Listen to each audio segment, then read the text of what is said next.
প্ৰথমতে আপোনালোকৰ চেনেললৈ ধন্যবাদ জ্ঞাপন কৰিছোঁ, শ্ৰদ্ধা জ্ঞাপন কৰিছোঁ।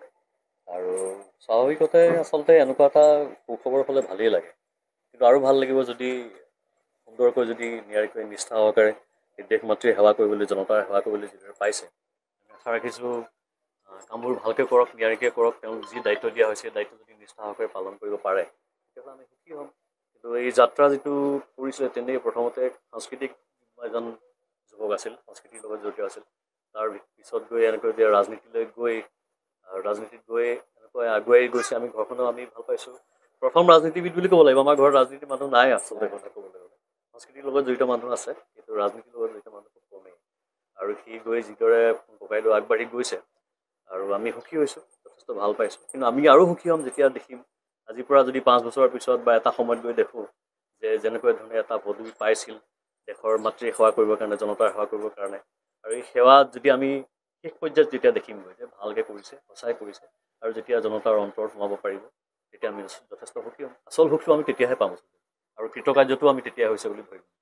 মাৰ্ঘেৰিটা হৈছিলে আহ্বান তেখেতে চলাব পাৰে, মই কি জনাম ন।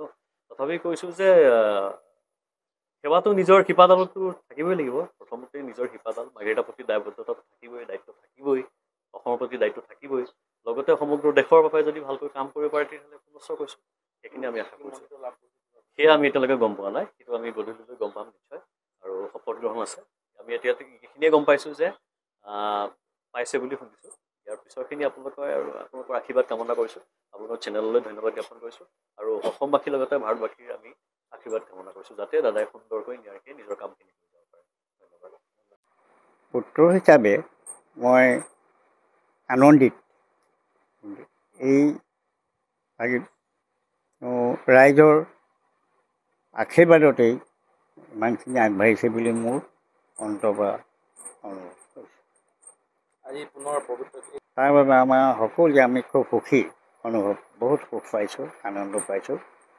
যাতে ৰাইজৰ হকে, ৰাইজৰ কাৰণে যাতে কৰিব পাৰে, তেওঁ কৰিব লাগে, কৰিবলগীয়া কামবিলাক যাতে ৰাইজৰ কাৰণে কৰিব লাগে, আমি সেইটোৱে আশা কৰোঁ।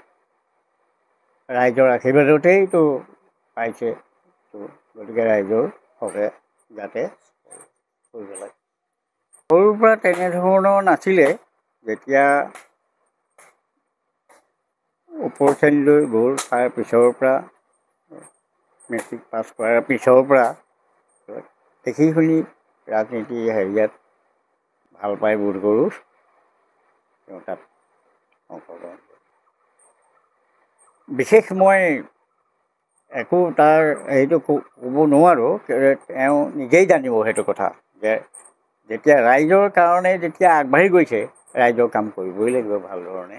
গতিকে ৰাইজৰ কাম যাতে সুচাৰুৰূপে যি কাম পোৱা ৰাইজৰ কাৰণে কৰিব লাগে। কাৰণেতো সদায় মাতৃ হিচাপে মই উত্তৰ সুখ অনুভৱ, আনন্দ মন্ত্ৰীটো যে পাতিছোঁ, নিজৰে আনন্দ অনুভৱ কৰিছোঁ মাক হিচাপে।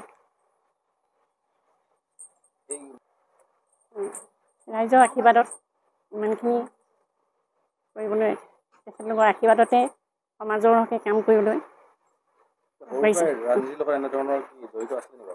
সৰুৰ পৰা পঢ়া সময়তে পাতিছিলে, ৰাজনীতিটো ইমান নাছিলে। আলোচনী তৰ্ক বিভাগৰ বা ভাওনা, নাটক কৰা এইবিলাক ক্ষেত্ৰত আগৰ পৰাই ৰাপ আছিলে, পঢ়া শুনাটোও বেয়া নাছিলে। এতিয়া ৰাজনীতিলৈ ৰাইজে তেওঁ নিৰ্বাচিত কৰি মন্ত্ৰীত্ব পদ দিছে, সেইখিনি মই নিজে মাতৃ হিচাপে অনুভৱ কৰিছোঁ।